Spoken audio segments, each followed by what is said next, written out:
Julien, comme Appledorn l'an dernier, tu es le représentant de l'équipe à mon micro. Mais t'as pas couru tout seul. N'exagérons rien.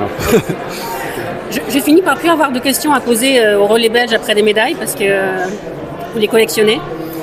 Tu penses que ça s'est joué aujourd'hui la course au fait que vous avez évité les bousculades? Au fait de... Que vous avez évité les bousculades? Oui. Il y a beaucoup de choses se sont jouées au premier leg.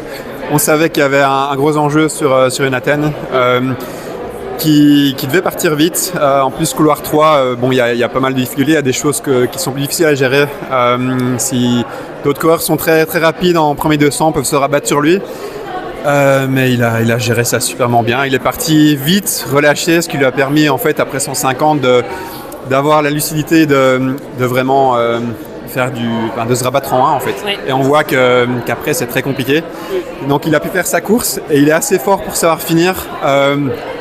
Et après ça, Ilana c'est sa première expérience à ce niveau-là. Et donc, alors il peut avoir un certain confort d'être en tête, mais en même temps, on est confronté à soi-même. Seul, on ne sait pas où sont les autres, on doit gérer son rythme. On peut partir trop vite, on peut partir trop crispé, on n'a pas ce confort de suivre.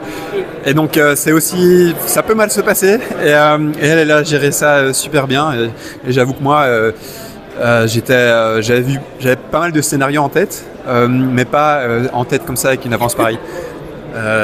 Et donc j'ai fait une course super étrange, focus sur moi comme à l'entraînement.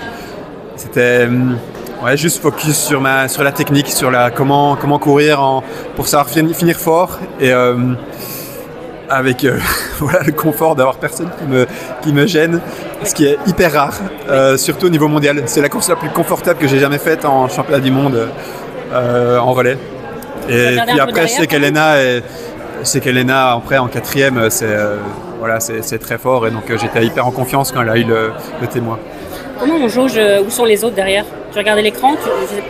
En fait, j'ai essayé un peu, mais j'ai pas eu autant de visibilité que parfois en championnat, j'ai pas bien vu.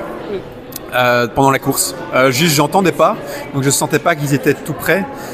Et donc j'ai vraiment fait un focus sur moi comme si j'étais seul. Okay. On te voit sur le 4x4 homme? Quand? On te voit après avec les tornados? Oui. L'équipe aussi est assez forte chez les hommes. Là, on a encore Dylan, Daniel, Christian aussi, Robin. Tout le monde est assez fort en indoor. Ouais. Plus fort, le niveau moyen plus fort qu'année passée. Donc c'est hyper motivant et voilà, j'ai hâte de courir. Mais vous jouez tous le jeu en indoor parce qu'il y a des pays où on a l'impression que l'indoor ça les intéresse pas trop. Et vous êtes tout ça quoi. Ouais, mais en même temps on est quand même. Là on a eu par exemple 2 semaines assez hybrides. On prépare quand même l'été. Hein. On a terminé le championnat de Belgique, on a rebâti. Là je suis sorti début de semaine, j'étais encore assez fatigué. Donc ça fait vraiment 2-3 jours que je sens que la fraîcheur revient.